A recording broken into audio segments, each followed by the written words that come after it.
special episode of Gaming Nostalgia. I'm sure there's many people out there who have very fond memories of Spyro the Dragon. For the PS1, I personally do as well. And when I found the Reignited trilogy on Steam, I had to buy it. This was a while ago I bought the thing and I kind of got sucked into it. And let me just dive right into the game before I... Hold on. There we go. As you can see, I really do enjoy playing Spyro the Dragon.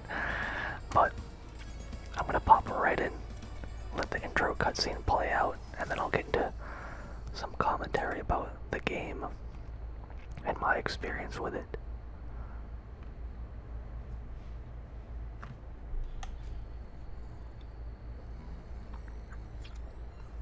Okay, rolling.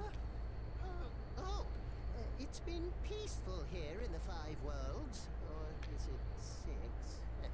For a dragon's age, we now have 12,000 treasure, or is it 14,000? What about this Ganasty Ganok character? Now, I understand he's found a magic spell to turn gems into warriors for his cause. I'll take that question. Nasty Nork is a simple creature. Simple? He has been contained in a remote world and is no threat to the Dragon Kingdom. No threat? Besides, he is ugly. Ugly? That does it!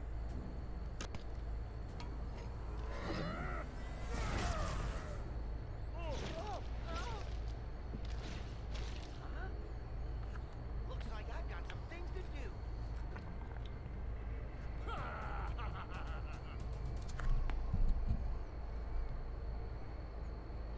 And that's the entire story of the game.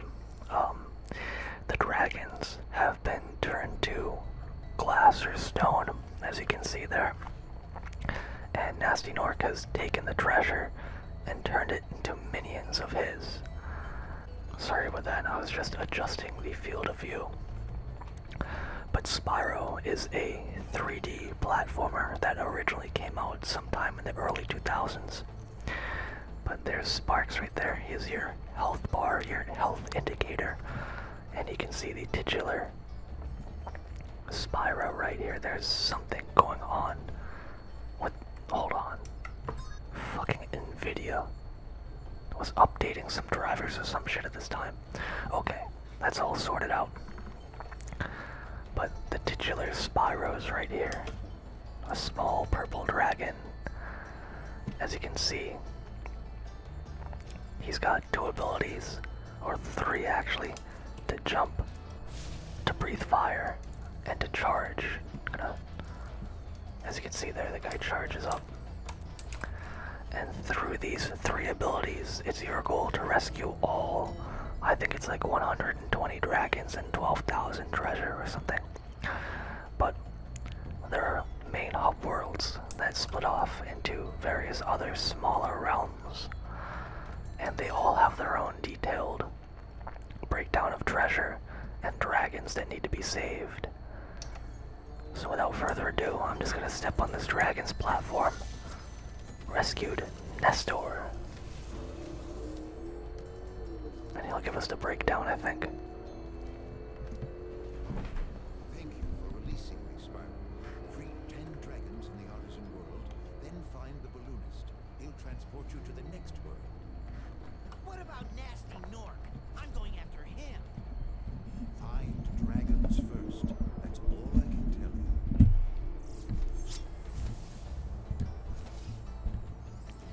And the guy's right. It's through finding dragons that we'll be able to discover new worlds and transport ourselves around. Let's see if I can remember how to go into first person.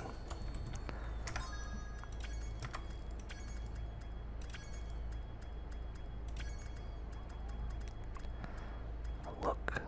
Okay, here we go. That should do it. I did not.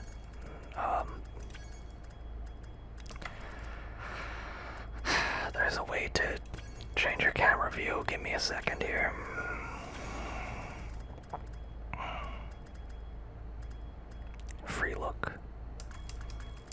left control. It doesn't do shit, dog.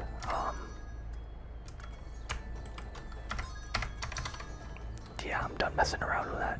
Let's go kill some Norks. So as you can see, they turn into gems when you defeat them. And our little friend Sparks here is so kind to pick them up as well. Here's another dragon. Let's see what this guy has to say.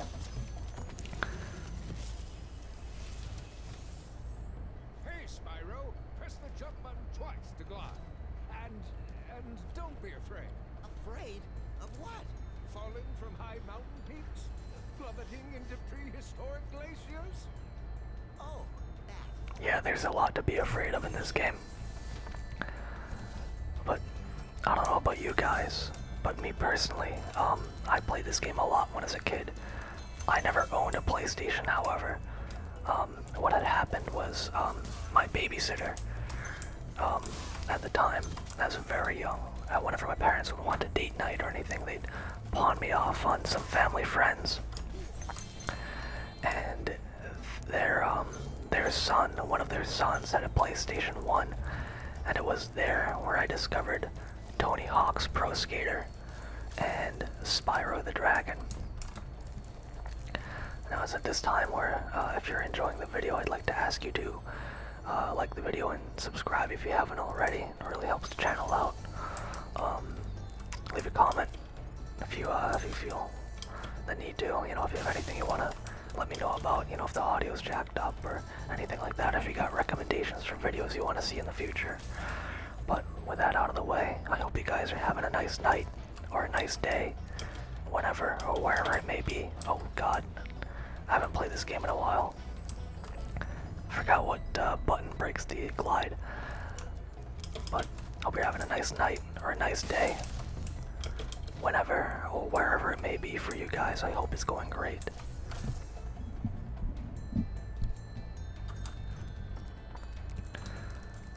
I might have to adjust my microphone setup going forward, because right now I just have the thing sat on my desk and I'm like hunched over like some sort of gremlin. And I'm like wicked close to the screen. But before we move on to these different worlds, like Stonehill and Town Square back there, I'm gonna collect all these gems that are to be collected. This is actually a pretty difficult jump. Let's see if I can still make it. Oh yeah. I still got it, man. But like I said, every time I was babysat, oh, these sheep, by the way, they drop butterflies, which Sparks eats to regain health. But I used to play this shit a lot because, you know, my parents wanted to have like date nights and shit like that, so I'd be over their house quite frequently. And that's also the place where I discovered the show Avatar: The Last Airbender. Flash, do that again. The Artisans' boss is through a portal in the Dragon Mouth, but you are not yet ready, Spyro. First, you must complete one of the other Artisan lands. Okay, who are you to say I'm not ready yet, man? This guy's just chilling in there eating a fucking watermelon. He ate it like a fucking apple. He bit through the watermelon rind. The guy's an absolute monster, and he's telling me I'm not ready to do anything. It's a little bit fishy. Oh, there it is. Gem colors, by the way, denote different denominations. As you can see, the blue gems were worth 5. These green ones are worth 2. That's an extra life, by the way. I have no idea what lives inside that chest, but it gives you an extra life. And these red gems are 1 gem, are worth 1. That's a wonderful level, Dark Hollow. It's one of my favorites. It's gonna clean out this level before I go anywhere. Bash this guy up.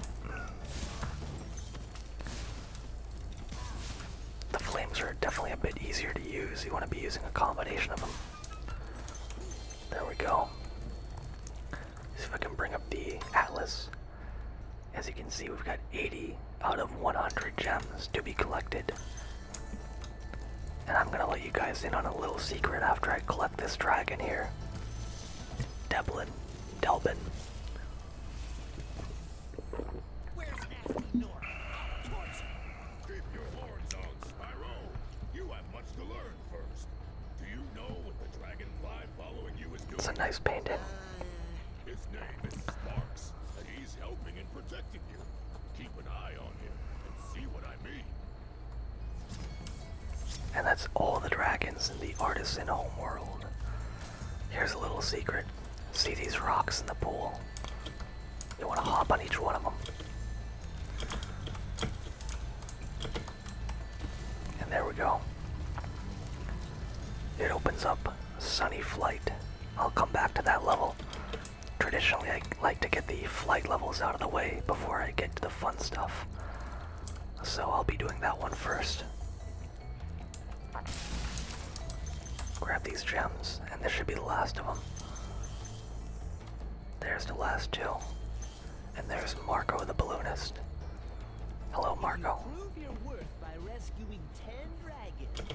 Then you may use this balloon to fly to a new world. Cool. I'm not doing that yet. Well, I can't for one thing, but I'd like to 100% the Artisan world before I do that. So let's try out this Sunny Flight level. There's one flight level per every homeworld. Thankfully, because they're not that fun. To be honest with you, I don't like doing them that much. But every time you enter and exit a level, you'll get a detailed breakdown of any changes in your bank account.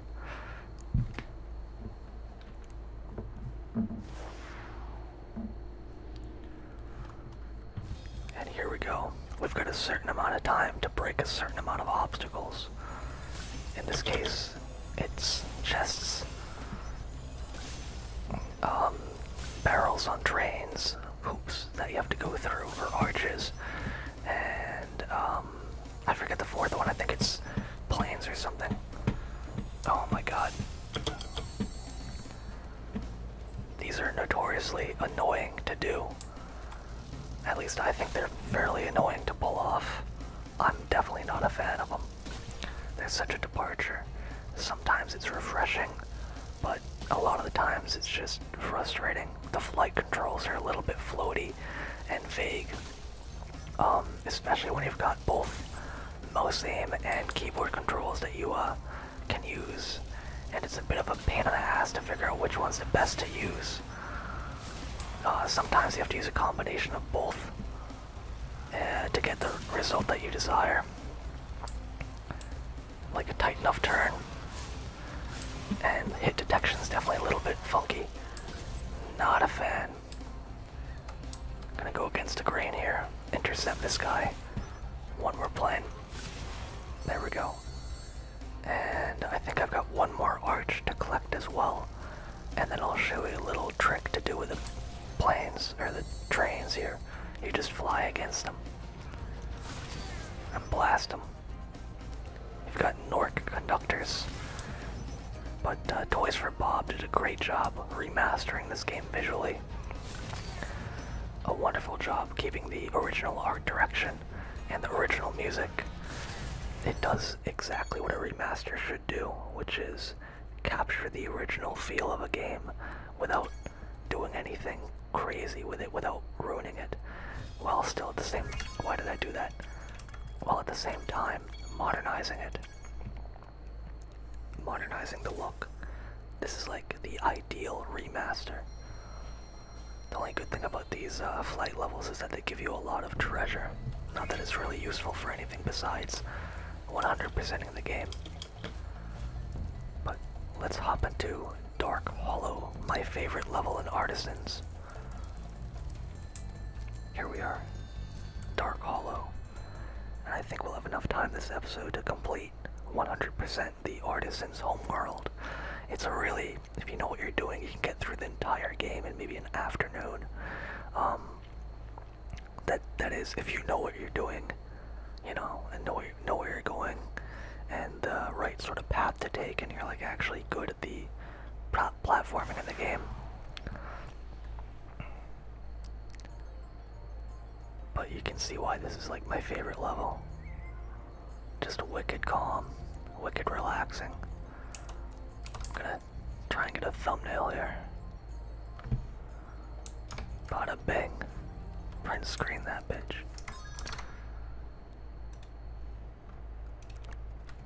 Yeah, this is gonna be a long episode. As you can see here, these guys have a metal shield. Let me show you what that does. Right, he comes along. Oh, I blew him away anyway. It's not supposed to work like that. Guys with metal armor or metal shields, you can't necessarily flame them. Let me try it with this guy here. So he plunks it down. Okay, that it's working anyway, which is kind of funny. But it's definitely not supposed to work like that. Let's fly over here. These big enemies, the large enemies, they cannot be charged. You have to flame them. I got same framed. I got fucking same framed as this guy. Can't believe it. There we are. Rescued Alban. Oh, it's you. I wasn't sure if you'd escaped those annoying little creatures. Of course they wouldn't bother me, but What do you mean, dude? their metal armor is fireproof, but a charge attack will take care of them. Yeah, you see what he's saying. And he's exactly right. Normally, enemies with metal armor or anything like that just don't take fire damage. Like, see right there? I can just flame that all day long and he won't take any damage from it. But large enemies need to be set on fire. Like, see, I could flame this guy in the front all day long and it wouldn't do anything because he's armored up. I gotta wait for him to turn around. I love the animations in all these enemies. They got so much character to them. Very expressive animations. Like I said, Toys for Bob did a great job with all this. This is a very beautiful room too. I remember fondly, because I was a stupid kid. So I'd be in this level for like a lot longer than most people would be. Like, I remember the first two worlds very vividly, because I would never have time to, like, get past them. I think I remember there was one night that I got to Magic Crafters. Spyro, wanna know a secret? Use the action button when you wanna zoom in and look around. Oh, your secret's safe with me. Let's see if I remember what button that is. Hi, Spyro. There we go. You have to go through that tutorial to get the look feature. There we are. But I remember one night I managed to get all the way to Magic Crafters, which is the third home world, or the third hub world. And I was like ecstatic. It was the first time I'd ever done that. And I had to go home, and I lost all the progress. Oops. There we go. Let Sparks eat a little bit, get my health back. This guy's... there we go.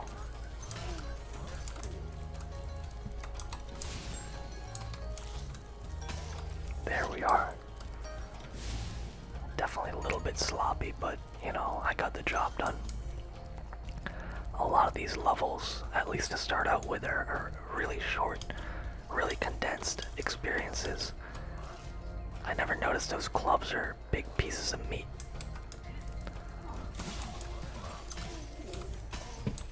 Let's see if I can get down here and hit him without getting smacked myself. I doubt it. He looks pretty ready for me, man. Maybe I can bait him. Oh, wow. Not like it mattered anyway. Just grab that convenient frog here. But I think there's only 100 treasure in this level. Yeah, 100. And I've got that third dragon over there to rescue, and that should be the entire level. Oh yeah, I forgot to mention, we picked up this key. I actually forgot about it.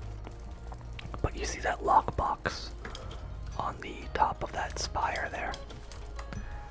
Well, that key goes right into it. we get some treasure out of it. Very nice. Another thing to keep in mind is that the, there we go. You want to keep your eyes open for any, like, little nook or cranny that anything could be hidden in. The, level designers really loved, getting creative where they're gonna put stuff. And that really shows off in the later levels. Big enemies like this Nork with the club cannot be charged, but a quick flame, that should defeat them. Thanks there, Macbeth. And there's our last little bit of money. 100% the level. There we go. Return home. But as the levels later on open up in terms of their movements, in terms of like what movement you have access to, they get a lot more creative in the placement of treasure and dragons. A lot more complicated. I think I'll save. Nah, I'll do Stonehill right now. I'll save Town Square for last. Town Square is an iconic level.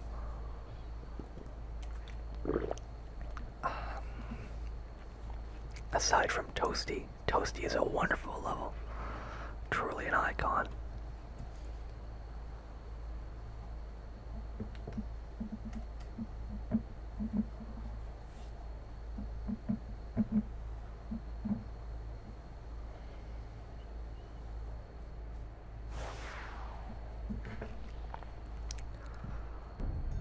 Stonehill's pretty cool because it looks a lot like the Artisan hub world, at least to me. It's very peaceful. Not a lot of enemies besides this big ass ram. When I was a kid, I always thought you couldn't charge them. Like their horns were bigger, so you couldn't like charge the guys. But turns out you can.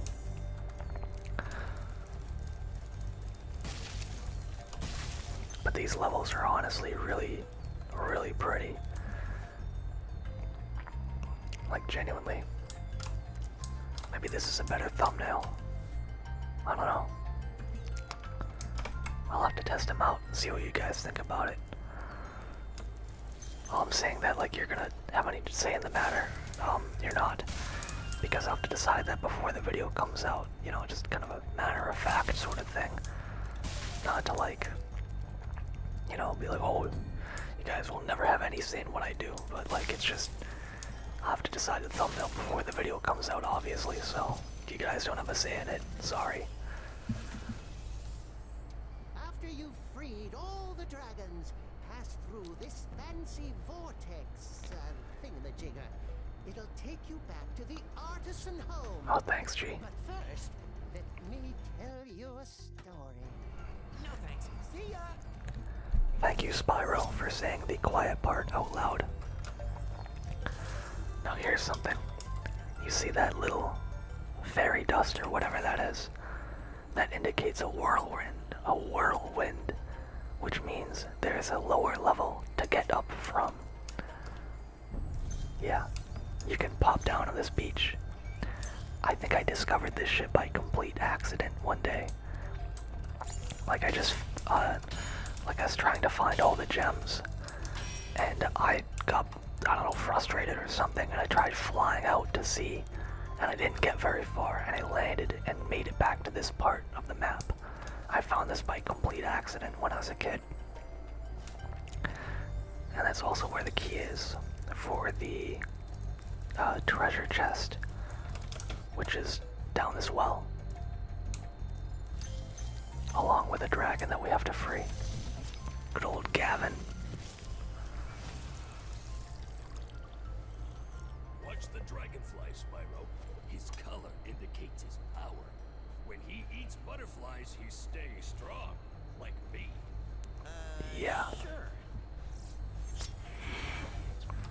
But he's not wrong, though. You want to make sure he stays a nice golden color. And another thing, if Sparks dies, he's got 3 hits. So if you take 3 hits, he goes away. 200 gems in this one. and we got something new. We'll get to that when we get to it. But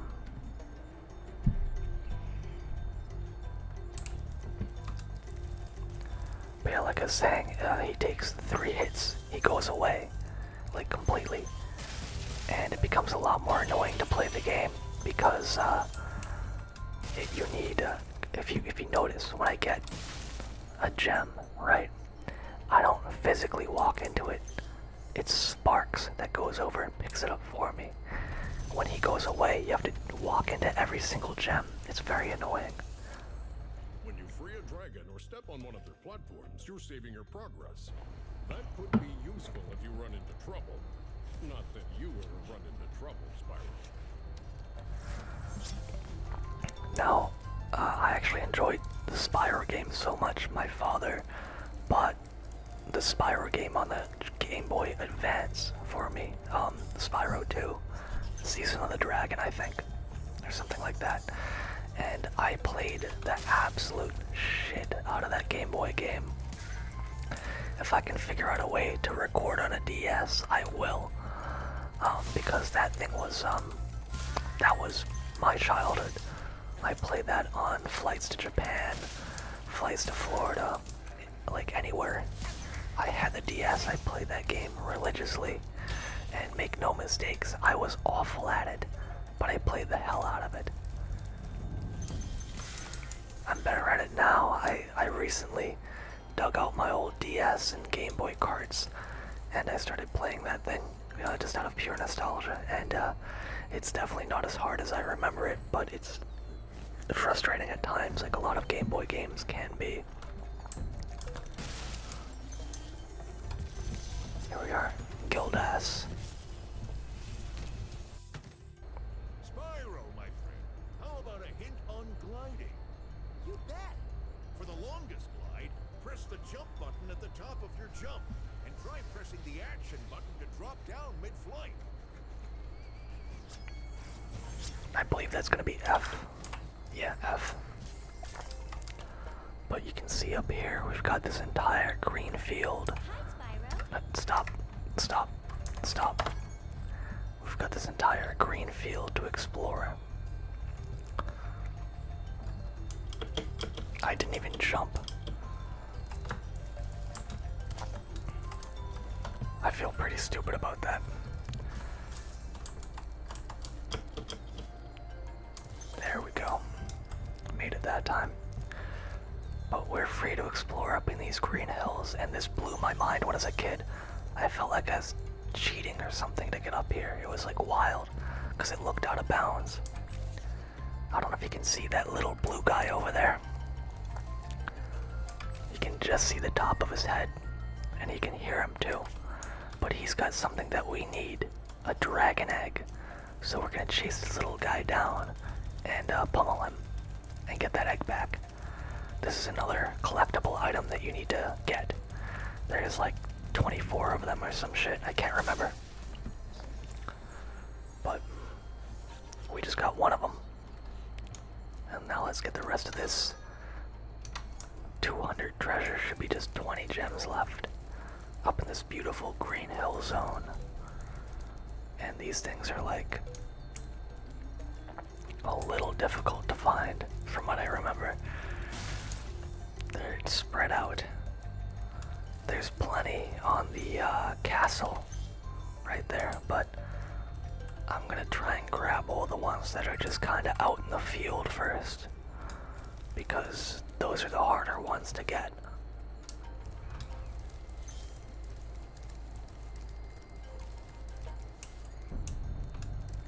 Here we go.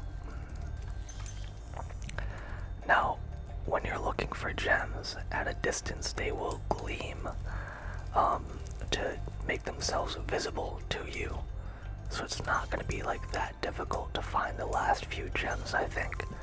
But it's definitely going to be easier if I can just find them on this castle without issue. That would be preferable. Here we go. Is this it? There we go. 100% the level. And now we can return home. we go. Back to the Artisans' homeworld to go to Town Square. Probably one of the more iconic levels in the game, and you're about to see why. It's got a lot of personality. A lot of personality.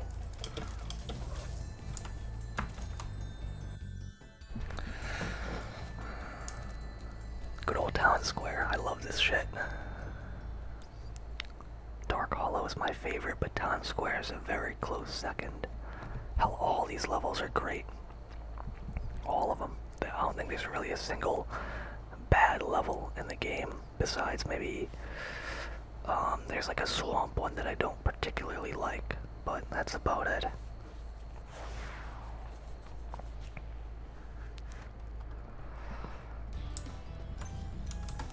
Let's see what we've got for numbers.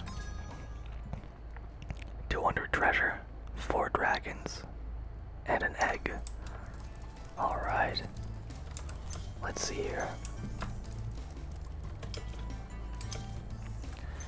Now, one thing I remember when I was a kid, I really thought that you could jump up here somehow. I really thought you could make this jump, and there were like 2 other smaller ledges, because it looks almost like you can get up there. And I tried for like an hour straight. I'll never forget that. Welcome to Town Square, Spyro. Begin exploring by gliding to that area with the bulls. Use the right stick to get a good look. Oh, there goes his bust. Holy shit. What happened? What the fuck? Excuse me.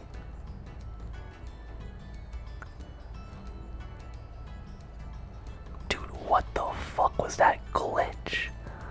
I've never seen anything like that before. Yeah, I'm not making it back there, I don't think. That was insane. Like, actually insane. I'm just gonna let this play out. Maybe I make it back, maybe I don't. I just got launched to the fucking moon, and it's wild to think that there's so much terrain, like, actually rendered outside of the playable area. I never noticed that. I thought it would cut off a lot quicker. Looks like I'm making it back to the level though, which is great. Holy shit, dude.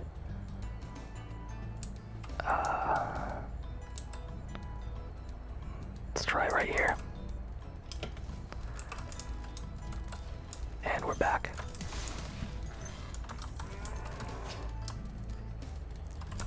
Yeah, you gotta use the fire on these guys.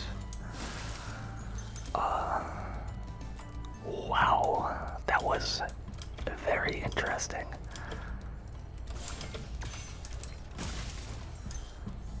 Yeah, you're starting to get introduced to some new types of gem chests, like the ones that you gotta flame and then hop up into to grab the treasure.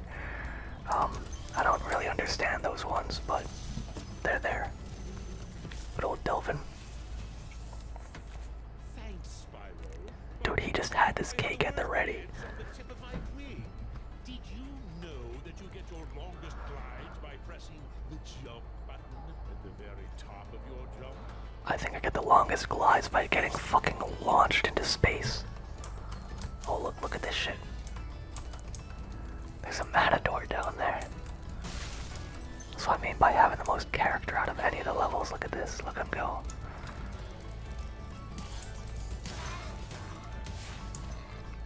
There we go. Now there's an achievement for, let's see here, guidebook. Skill points. All bulls stuck. I just failed that challenge because I killed 2 of them, but that's a skill point you can receive. I don't know what skill points do at all, but there's something you can get. Alright, let's get rid of these bulls.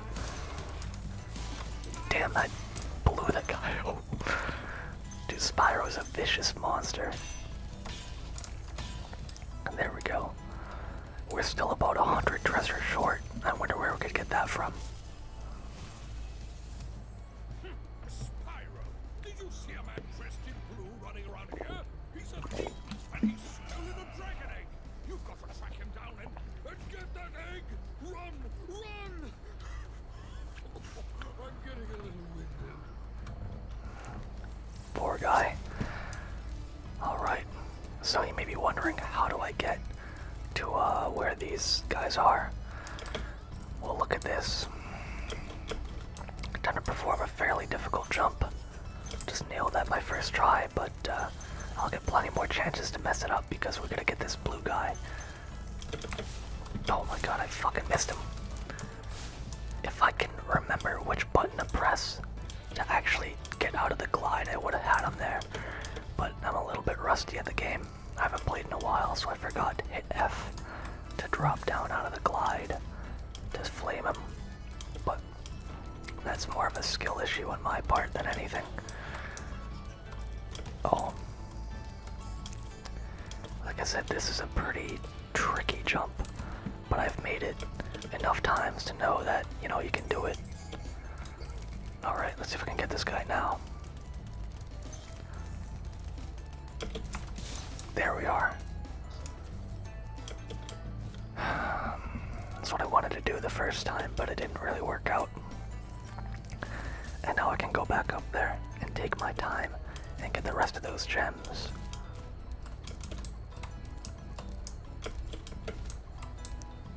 There we go. These first levels really do a good job of introducing you to basic mechanics in a very controlled manner. It's nothing too difficult, but it's not wicked easy either. That jump is genuinely a fairly tricky one. It gave me a lot of problems when I was a kid, and it even gave me problems when I picked this game back up. That jump in the home world to that little platform, that little cliff with the chest and all that, that's another very tricky jump that I don't think I ever got when I was a kid. Thank you for releasing me, Spyro. You can always track your progress by accessing the guidebook through the pause menu.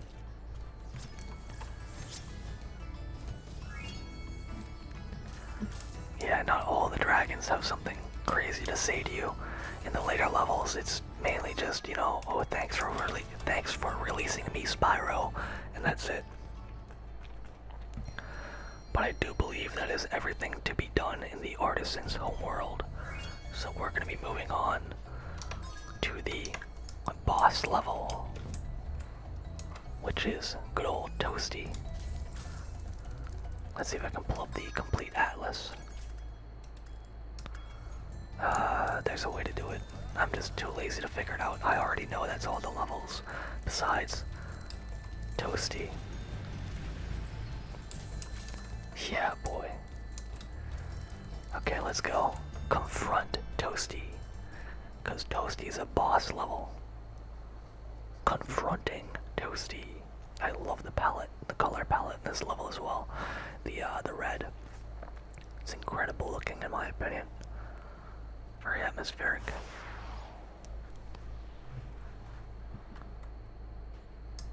This is a fairly difficult level as well. You're about to see why. Those dogs right there. Now you may be wondering, how difficult is a dog? Very tricky to deal with because if you flame them, they will immediately jump back at you. Which I actually forgot about right there, and I nearly got myself hit. But you have to like surgically move your way through the level, dealing with these dogs one at a time.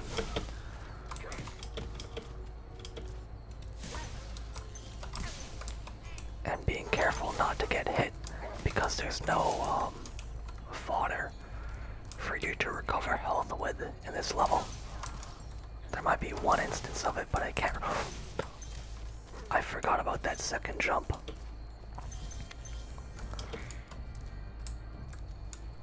I do believe there's a skill point to be got in this level.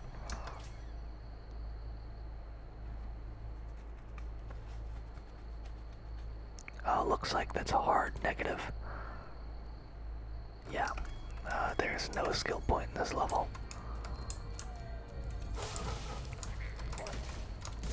There should be, because it's honestly fairly tricky.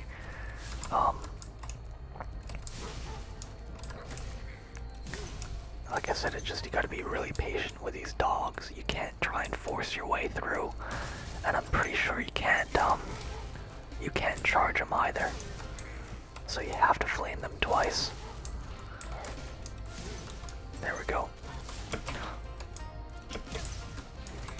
That little bit of elevation difference nearly fucked me over. Okay. This is a bit of a tricky section here from what I remember. Or at least nerve-wracking. There we go.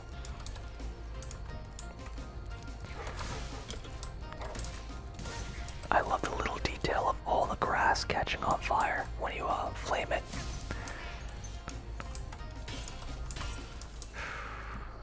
You have to go through that if you want to 100% the game.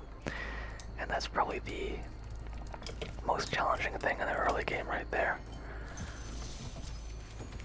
Nevin. Nasty Nork has put one of his most devious henchmen in charge of the artisan world. Bring him on! I think I smell a barbecue. Be careful, Spyro. Toasty has many tricks up his sleeve.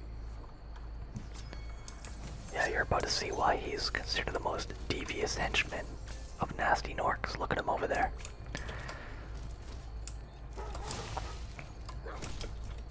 You want to deal with the dogs before you even attempt to deal with good old Toasty here.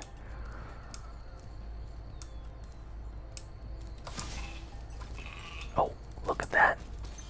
It's a sheep in there, I think. There we go. Those dogs are... Oh, look at that. Look at him go. Little bastard.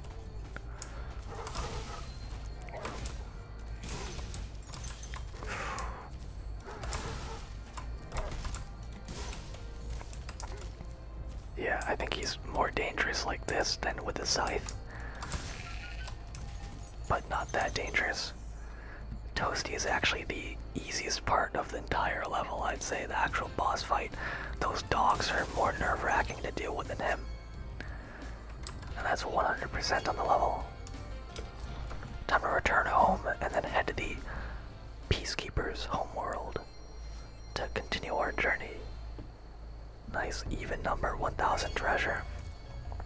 And 16 dragons saved. But remember what I was saying about that jump in Town Square? That C jump and this jump from here to there is probably the more difficult ones.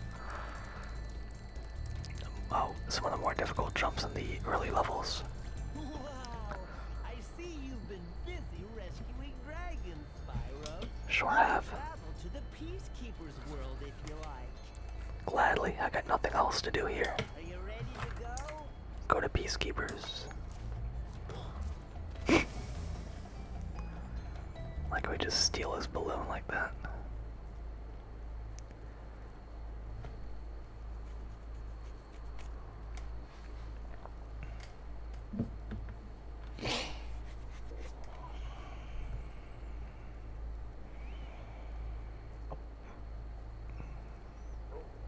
Here we are.